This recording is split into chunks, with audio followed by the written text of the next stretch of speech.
Hey friends, welcome back to the channel. I'm so glad you're here. I'm your host, Debbie of Madam Stitch. There you go. And today we're diving into something that I know many of you are experiencing right now, and that is the crush of holiday gift making. So today we're going to talk about how to survive that last minute gift making crush without losing your mind. But before we go on, I'm going to take care of a little business first. All right. So if you are watching on YouTube, make sure that you subscribe. Oh, that's the wrong banner. Just make sure that you subscribe to Madam Stitch Crochet. I would love to have you as one of my subscribers because I'm always posting new tutorials, new tips and tricks, new all kinds of things. So just make sure that you subscribe. That way you know every time I come out with something new. If you are watching on Facebook, make sure that you give StreamYard permission to display your name so I can see your name in the chat. Apparently, I didn't do a really good job of editing my banners, did I? Make sure you do that because when you do, it means that I know who I'm talking to. StreamYard doesn't share any of your information, so it's okay. All right, and if you're watching live, in the comments, tell me where you're from so that I can see who's watching today. All right, let's see if we've got anybody here.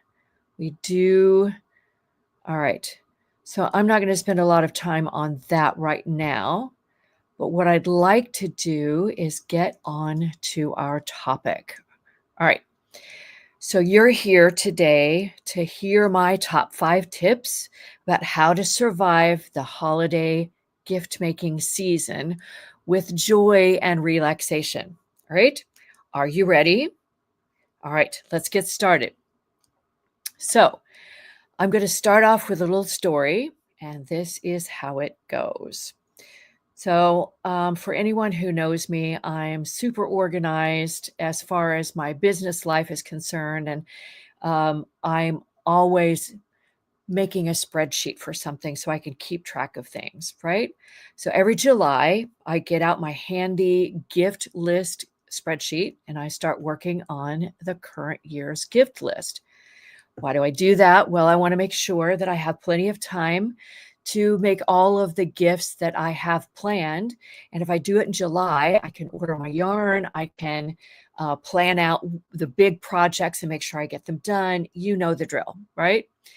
And I just want to make sure that I have something for everyone so I can see it on the spreadsheet. I can see what I have planned for everybody, even if it's not crochet. And that way I don't miss anyone on my list. But never seems to matter how far ahead I start, I'm always feeling that last minute stress. And here we are right before the holidays, trying to get all of our crochet done. And what do I feel? Stress at trying to get everything done. Now, I know I can't be the only one. I know there are other people out there. I was just in the grocery store yesterday, and the woman who checked me out was, we just had the usual conversation. Oh my gosh, it's only 2 weeks to Christmas. How are we going to get everything done? And it's not just making Christmas gifts, it's getting all of the things done. And you wonder sometimes, why do we do this to ourselves? Well, we do it because we want the holidays to be really special. But it doesn't have to be stressful, especially when it comes to our crochet gifts. So that's why I came up with this handy dandy top 5 list of tips about how to survive the holiday gift making season for that very reason. We want to make sure that it's relaxing and calm. Oh, I've got someone watching from Florida. That's awesome. All right, so let's go on to our first tip. Our first tip is choose fast, high impact projects. Now, what does that actually mean? What you want to do is pick things that they're still meaningful, but they're fast to put together. They don't require lots of time. So for instance, you would want to choose a blanket at this point, right? So what you want to do is choose patterns that have minimal or to no shaping, right? So things like hats, ear warmers, coasters, simple scarves, ornaments, stuff like that. You want to choose small items. I love to do gift card holders. I love to do pot holders for stocking stuffers. You can do crochet embellishments for packages that could be repurposed into an ornament. One of the quickest ways to do a fast, high impact project is just choose heavier weight yarn. So don't choose lace weight or fingering weight. Choose something that's worsted weight or above.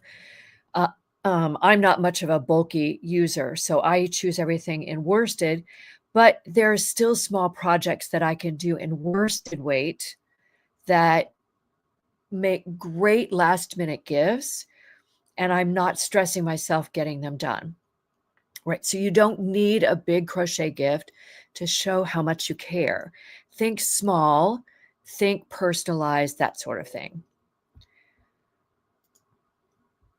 All right. Our second tip is set a time limit. Now, you're shaking your head. You've got 2 weeks to go. How do you set a time limit and still get everything done? Well, I've learned the hard way that when I don't take a break from something, that I start to slack off on it. I get bored with it. I can't stay motivated, all of those kinds of things. So, while this seems kind of counterintuitive, setting a time limit avoids burnout, right? So you don't have to set a daily limit, although some people do. One of the suggestions I saw was set a daily limit of 20 minutes. Well, for me, that's not going to get a whole lot done. So I've got to have a bigger daily limit. And I can get away with that because I'm able to crochet for long hours. But if you need little breaks, say you've got a 15-minute break in between chores, sit down, have your project all ready, set that time limit, set your alarm, spend 15 minutes on it, get up, walk away. I do this I take my projects with me everywhere. I take the little guys with me everywhere. And sometimes I only have 10 minutes. Like last night, I went to one of the grandson's concerts.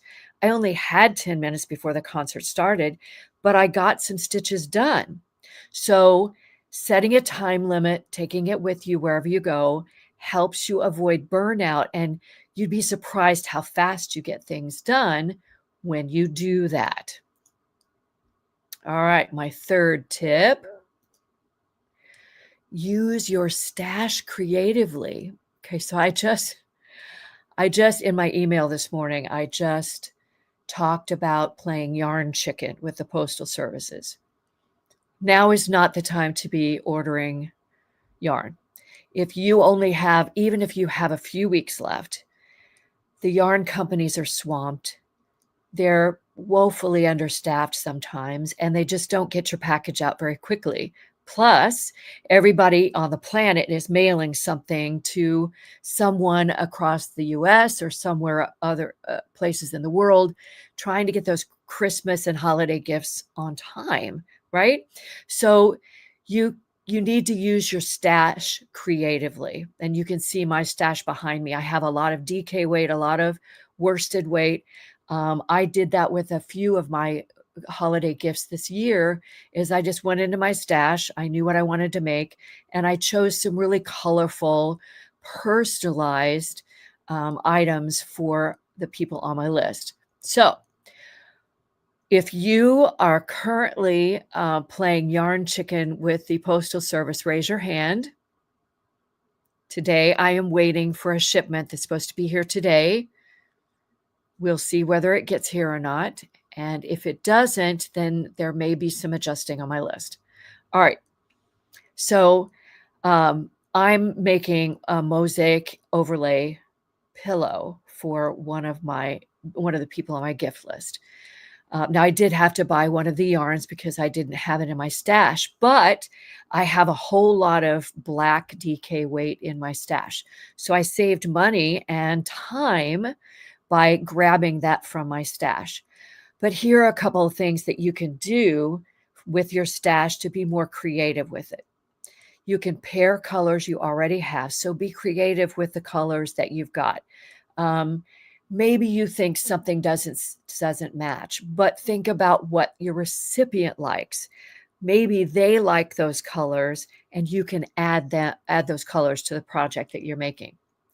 You can always hold two strands together. One of my favorite ways to brighten up a project is to take one color that might be a little bit darker and add a white yarn or a cream yarn to it that makes it look more tweedy, which is great.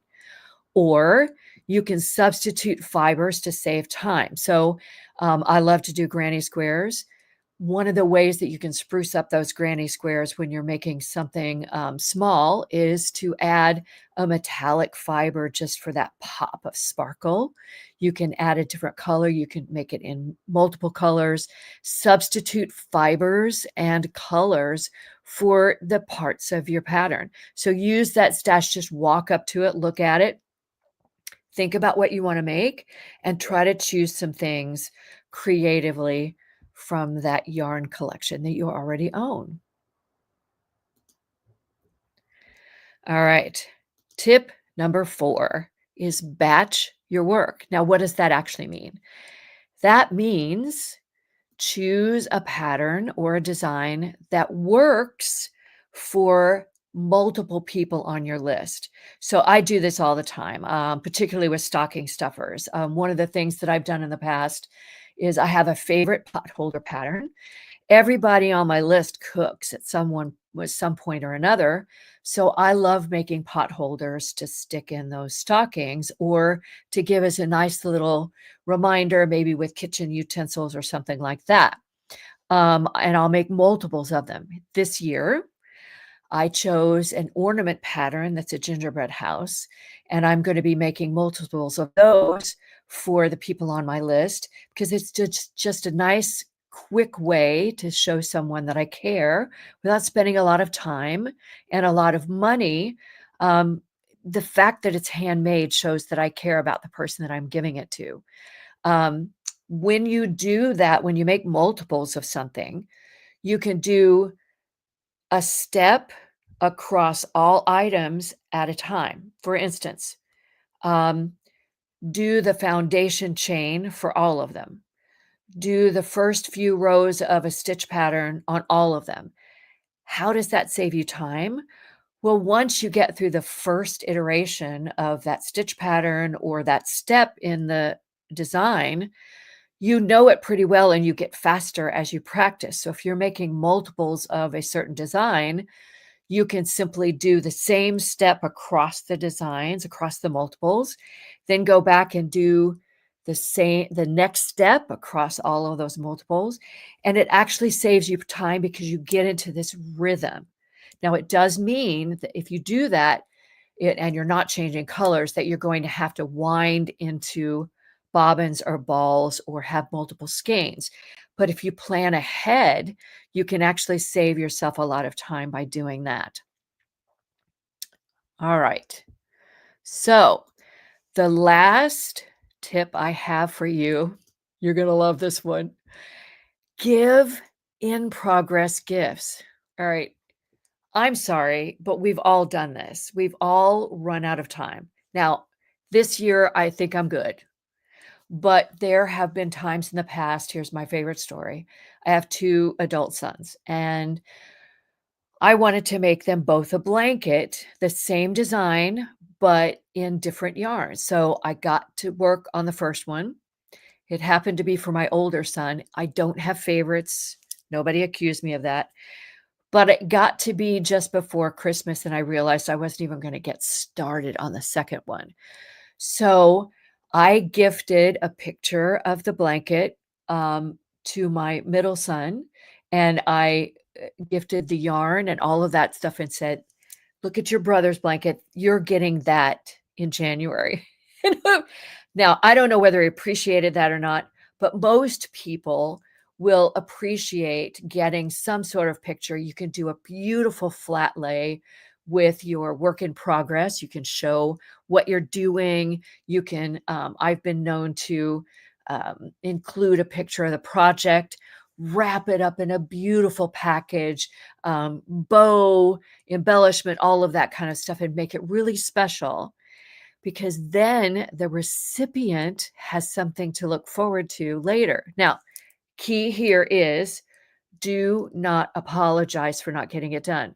Seriously, the more you apologize, the more you make excuses, the less special that work in progress gift is. They don't need to know that life got in the way, that you planned too many projects to get done. They just need to know that you had them in mind when you chose this project and you just didn't get it done. And that's okay, because they're still going to get it. So make sure that you don't apologize, please. All right. Those are my 5 top tips. Let's recap real quickly. Tip number 1 was choose fast, high impact projects. Tip number 2 was set a daily or an hourly time limit, whatever works for you. Tip number 3 was use your stash creatively. Tip number 4 is batch your work and parenthetically make multiples of the same design for multiple people on your gift list. And last but not least, tip number 5 was give in progress gifts the smart, effective, and thoughtful way. Remember, don't apologize.